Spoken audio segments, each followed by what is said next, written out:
ಆಮೇಲೆ ನಮ್ಮ ಭಾರತ ದೇಶದಲ್ಲಿ ಸ್ವಾತಂತ್ರ್ಯ, ಸಮಾನತೆ ಮತ್ತು ಸೋದರತೆ ತತ್ವಗಳನ್ನು ನಾವು ಫ್ರೆಂಚ್ ಕ್ರಾಂತಿಯಿಂದ ತೆಗೆದುಕೊಂಡಿದ್ದೇವೆ ಅಂತ ಹೇಳಲಾಗಿದೆ ಅಲ್ವಾ, ಹೇಳಲಾಗಿದೆ. ಆದರೆ ಸ್ವತಃ ಸಂವಿಧಾನ ರಚನಾ ಸಭೆ ಕರಡು ಸಮಿತಿ ಅಧ್ಯಕ್ಷರಾಗಿದ್ದಂಥ ಅಂಬೇಡ್ಕರ್ ಅವರು ನಾನು ನನ್ನ ಗುರು ಗೌತಮ ಬುದ್ಧರಿಂದ ಅದನ್ನು ತಗೊಂಡಿದ್ದೀನಿ ಅಂತ ಅವರು ಹೇಳಿದ್ದಾರೆ. ನನ್ನ ಗುರು ಗೌತಮ ಬುದ್ಧರಿಂದ ತಗೊಂಡಿದ್ದೀನಿ ಅಂತ ಅವರು ಹೇಳಿದ್ದಾರೆ. ಆದರೆ ಟೆಕ್ಸ್ಟ್ ಬುಕ್ಗಳಲ್ಲಿ ಅಂಬೇಡ್ಕರ್ ಹೇಳಿರೋದಲ್ಲಿ ಡ್ರಾಫ್ಟಿಂಗ್ ಕಮಿಟಿ ಮೆಂಬರ್ ಹೇಳಿರೋದು ದಾಖಲಾಗಿಲ್ಲ, ಅಲ್ಲಿಲ್ಲ. ಬಟ್ ಅವನು ಯಾರು ಹೇಳದ್ನೋ ಫ್ರೆಂಚ್ ಕ್ರಾಂತಿಯಿಂದ ನಾವು ತೆಗೆದುಕೊಂಡಿದ್ದೇವೆ ಅನ್ನೋದು ದಾಖಲಾಗಿದೆ ಅಲ್ವಾ. ಓಕೆ. ಸೊ ನಾನು ನಿಮಗೆ ಇನ್ನೊಂದು ಕುತೂಹಲಕಾರಿಯಾದ ಪ್ರಶ್ನೆಯನ್ನು ನಿಮಗೆ ಎತ್ತೀನಿ. ನೀವು ಥಿಂಕ್ ಮಾಡ್ಬೋದು. ದ್ವಾರಕನಾಥ್ ಸರ್ ಇದ್ದಾರೆ, ಬಹುಶಃ ಅವ್ರಿಗೂ ಖಂಡಿತ ಇದು ಅನಿಸಿರ್ತದೆ, ಎಷ್ಟೋ ಸರಿ ಅನಿಸಿರ್ತದೆ. ಆಯ್ತಾ? ನಮ್ಮ ಸಂವಿಧಾನದಲ್ಲಿ, ನಿಮ್ಮ ಟೆಕ್ಸ್ಟ್ ಬುಕ್ಗಳಲ್ಲಿ ಆ ಭಾರತ ಸಂವಿಧಾನವನ್ನು ಎಲ್ಲೆಲ್ಲಿಂದ ಎರವಲು ತೆಗೆದುಕೊಳ್ಳಲಾಗಿದೆ ಅಂತ ಒಂದು ಚಾಪ್ಟರ್ ಇದೆ, ಗೊತ್ತಾ ನಿಮಗೆ? ಚಾಪ್ಟರ್ ಇದೆ, ಗೊತ್ತು? ಅಂದರೆ ಸಂವಿಧಾನದ ಲಕ್ಷಣಗಳು ಅಂತ ಒಂದು ಚಾಪ್ಟರ್ ಮಾಡಿದ್ದಾರೆ. ಆ ಸಂವಿಧಾನದ ಲಕ್ಷಣಗಳಲ್ಲಿ ನಮ್ಮದು ಬಾರೋಯಿಂಗ್ ಕಾನ್ಸ್ಟಿಟ್ಯೂಷನ್ ಅಂತ, ಬಾರೋಡ್ ಕಾನ್ಸ್ಟಿಟ್ಯೂಷನ್ ಅಂದರೆ ಬೇರೆ ಬೇರೆಯಿಂದ ಎಕ್ಸ್ಟ್ರಾಕ್ಟ್ ಮಾಡ್ಕೊಂಡಿರ್ತಕ್ಕಂಥ ಬೇರೆ ದೇಶದ ಸಂವಿಧಾನದಲ್ಲೂ ಈ ಥರ ಹೇಳಿದ್ದಾರಾ? ನೀವು ಕ್ರಾಸ್ ಚೆಕ್ ಮಾಡಿ. ಯಾವ ದೇಶದ ಸಂವಿಧಾನ ಯಾರಿಂದ ತಗೊಂಡಿಲ್ಲ ಹೇಳಿ ನೋಡಿ. ಸ್ವಯಂಭೂ ಅಂದರೆ ಹುಟ್ಟುತ್ತಾನೆ ಎಲ್ಲ ಕಲ್ತ್ಕೊ ಬಂದಿರೋ ದೇಶ ಯಾವುದು? ಎಲ್ಲಿ? ಅಲ್ವಾ?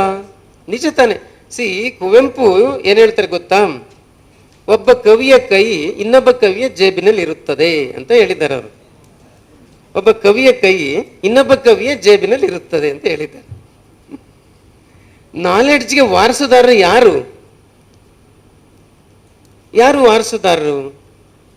ನಿಮಗೆ ಲಿಟ್ರೇಚರ್ಲಿ T.S. ಎಲಿಯಟ್ ಅಂತ ಒಬ್ಬ ಮೇಧಾವಿ ಬರ್ತಾನೆ, ಇಂಗ್ಲೆಂಡಲ್ಲಿ. ಅವನೇನು ಹೇಳ್ತಾನೆ ಗೊತ್ತಾ? ಯಾವುದಕ್ಕೂ ಯಾವ ವ್ಯಕ್ತಿನೂ ಒಂದು ಪರಿಪೂರ್ಣ ಅರ್ಥವನ್ನು ಕಲ್ಪಿಸಲಾರ ಅಂತ. ನೆವರ್, ಸಾಧ್ಯನೇ ಇಲ್ಲ ಅಂತ. ನಾನು ಬಂದೇನೋ ಒಂದು ಹೇಳಿರ್ತೀನಿ, ನಾಳೆಗೆ ಇನ್ನೊಬ್ಬ ಬಂದು ಅದನ್ನು ತಿದ್ದಾನೆ ಅಂತ. ಈ ಭೂಮಿ ಇರೋದೇ ಹೀಗೆ, ಪರಂಪರೆ ಇರೋದೇ ಹೀಗೆ ಅಂತ ಹಂಗೆ ಹೇಳ್ತಾನೆ T.S. ಎಲಿಯಟ್ ಅಂತ. ನಾನು ಇದನ್ನು ಯಾಕೆ ಹೇಳಿದೆ ಅಂತ ಅಂದರೆ, ಇದನ್ನ ಯಾಕೆ ಹೇಳ್ತಾ ಇದ್ದೀನಿ ಅಂದರೆ, ನೀವು ಸೂಕ್ಷ್ಮ ಗಮನಿಸಬೇಕಾಗಿರೋದು ಭಾರತ ಸಂವಿಧಾನದಲ್ಲಿ ಬೇರೆ ಬೇರೆ ರಾಷ್ಟ್ರಗಳಲ್ಲಿ ಏನೇನ ತೆಗೆದುಕೊಳ್ಳಲಾಗಿದೆ ಅನ್ನೋದನ್ನ ಒತ್ತಿ ಹೇಳ್ತಾರೆ. ಆಯ್ತಾ?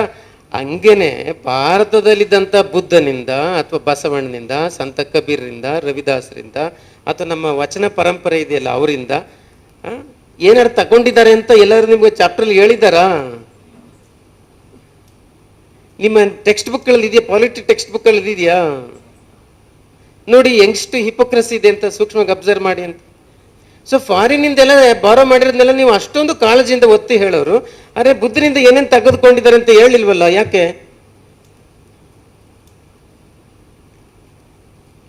ಸ್ವತಃ ಬಾಬಾ ಸಾಹೇಬ್ ಅಂಬೇಡ್ಕರ್ ಅವರು ವಾಲಂಟರಿ ಆಗಿ ನಾನು ನನ್ನ ಗುರು ಬುದ್ಧರಿಂದ ನಾನು ಸ್ವಾತಂತ್ರ್ಯ, ಸಮಾನತೆ, ಸೋದರತೆ ಕಾನ್ಸೆಪ್ಟ್ನ ತಗೊಂಡಿದೆ ಅಂತ ಹೇಳಿದ ಮೇಲೂ ಸಹಿತ ಅದನ್ನ ಇನ್ಕ್ಲೂಡ್ ಮಾಡಿಲ್ವಲ್ಲ.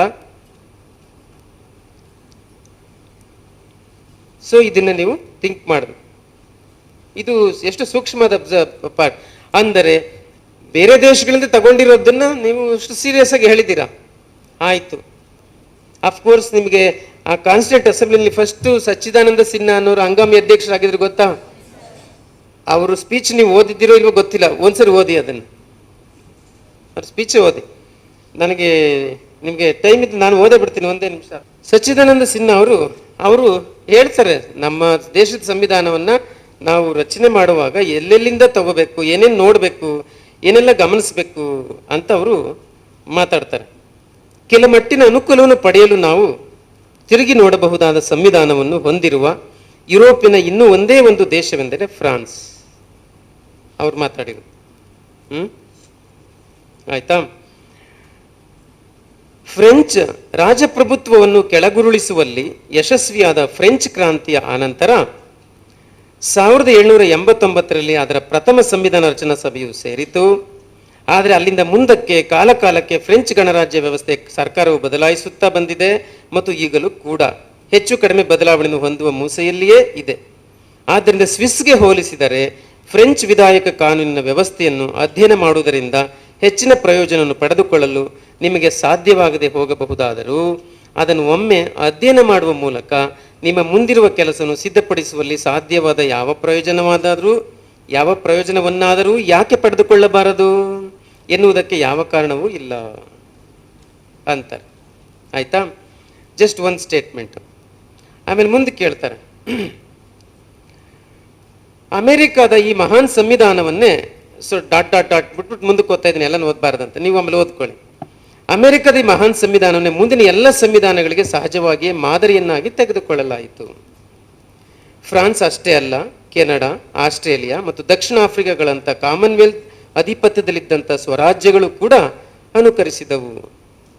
ಸೊ ನೀವು ಕೂಡ ನಿಮ್ಮ ಕಾರ್ಯದಲ್ಲಿ ಮುಂದುವರಿಯುತ್ತಿದ್ದಂತೆ ಬೇರೆ ಯಾವುದಕ್ಕಿಂತಲೂ ಅಮೆರಿಕದ ಸಂವಿಧಾನದ ಉಪಬಂಧಗಳಿಗೆ ಹೆಚ್ಚಿನ ಗಮನವನ್ನು ಸಹಜವಾಗಿ ಕೊಡುತ್ತೀರಿ ಎನ್ನುವುದರಲ್ಲಿ ನನಗೆ ಯಾವುದೇ ಅನುಮಾನವಿಲ್ಲ.